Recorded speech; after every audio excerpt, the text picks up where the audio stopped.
Well, the big news today, of course, is that the Catholic Church has elected a new pope, Argentina's Jorge Bergoglio, the first pontiff from outside Europe in more than 1,000 years.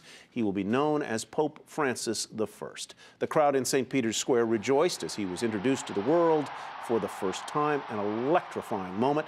Not only will he be the spiritual leader of the world's 1 billion or so Roman Catholics, he will also have to lead in a lot of other ways. Mary Thompson is here to explain what will Pope Francis I have to bring to the table in terms of management skills, the skills of a CEO. That's right. You know, I spoke to Dr. James O'Rourke, who's a professor of management at the University of Notre Dame, and he said basically there are 4 things that the new pope has to have. First of all, he has to have a strategic vision.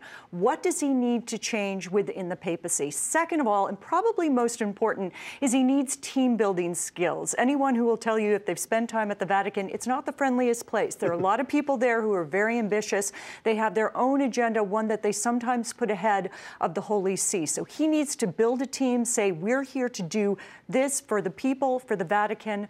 Put aside your individual ambitions and let's go ahead. Thirdly, he needs strong financial skills. It's odd. Would you need a pope with an MBA? Maybe not an MBA, but certainly some kind of interest and acumen about financial matters. And lastly, Professor O'Rourke said he needs charismatic empathy. He has to tell his followers why they should follow him, why he has a path to a better life. Harvard Business School has a new CEO training program with Michael Porter. He might want to check that out. But seriously, in terms of looking at the Vatican and what he's going to be overseeing, we know it's a huge empire, but what are the business units, so to speak? Well, from a financial standpoint, he does handle the day-to-day financial operations of the Vatican, and most importantly, the Vatican Bank, which has had its shares of problems. You might recall a couple of years ago, they actually fired the president of the bank, accused him of gross negligence. Pope Benedict started reforms that a number of people hope will continue under Pope Francis.